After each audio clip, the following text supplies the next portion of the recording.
दिल्ली की सियासत में इस वक्त एक जबरदस्त भूचाल आया हुआ है। एक ऐसा तूफान जिसने आम आदमी पार्टी को कह सकते हैं कि जड़ से हिलाकर रख दिया है। ये कहानी सीधे पार्टी के टॉप लीडरशिप से जुड़ी है। तो चलिए आज इसी सियासी उथल-पुथल की हर परत को खोलकर समझते हैं। और देखिए, इस पूरी कहानी की शुरुआत होती है एक प्रेस कॉन्फ्रेंस से और आम आदमी पार्टी के सबसे जाने पहचाने चेहरों में से एक राघव चड्ढा के इन शब्दों से। पार्टी छोड़ने का ऐलान करते हुए उन्होंने ये बहुत ही विस्फोटक आरोप लगाए। तो आखिर ये तूफान है क्या और इसने दिल्ली की सियासत में इतनी बड़ी हलचल क्यों मचा दी है? चलिए देखते हैं। हुआ ये है कि राघव चड्ढा ने एक प्रेस कॉन्फ्रेंस में ये ऐलान कर दिया कि वो और उनके कई साथी सांसद आम आदमी पार्टी छोड़कर भारतीय जनता पार्टी यानी बीजेपी में शामिल हो रहे हैं। इस एक कदम ने एएपी के पूरे नेतृत्व को सकते में डाल दिया है। लेकिन यह बात सिर्फ राघव चड्ढा की नहीं है। वो इस बगावत में अकेले नहीं है। ये किसी एक व्यक्ति का इस्तीफा नहीं, बल्कि ऐसा लग रहा है कि ये एक सामूहिक विद्रोह है। तो सवाल ये उठता है कि उनके साथ और कौन-कौन है?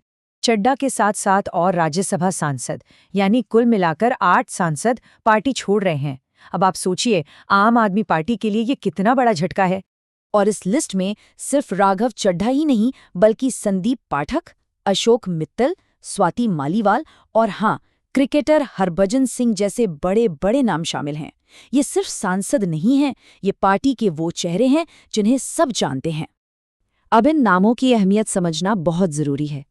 देखिए, राघव चड्ढा तो पार्टी के एक युवा और मुखर चेहरे थे ही, लेकिन शायद सबसे बड़ा नाम इस लिस्ट में है संदीप पाठक का। इन्हें पार्टी का चाणक्य कहा जाता था, या यूं कहें कि केजरीवाल के अमित शाह। दिल्ली और पंजाब में जो पार्टी को ऐतिहासिक जीत मिली, उसके पीछे का दिमाग वो संदीप पाठक ही थे। और अशोक मित्तल, जिन्हें अभी कुछ ही वक्त पहले राज्यसभा में उपनेता बनाया गया था, सोचिए अब वो भी जा रहे हैं। लेकिन इन सब के बीच जो सबसे बड़ा सवाल है वो ये है कि आखिर ये सब हो क्यों रहा है? इन नेताओं ने पार्टी छोड़ने की इतनी बड़ी वजह क्या बताई है? प्रेस कॉन्फ्रेंस में राघव चड्ढा ने सीधा निशाना साधा अरविंद केजरीवाल पर। उनका आरोप है कि पार्टी अपने असली रास्ते से भटक गई है और अब सिर्फ और सिर्फ एक व्यक्ति के हितों के लिए काम कर रही है। ये आरोप बहुत गहरे हैं क्योंकि ये सीधे सीधे पार्टी की बुनियाद पर ही सवाल उठाते हैं।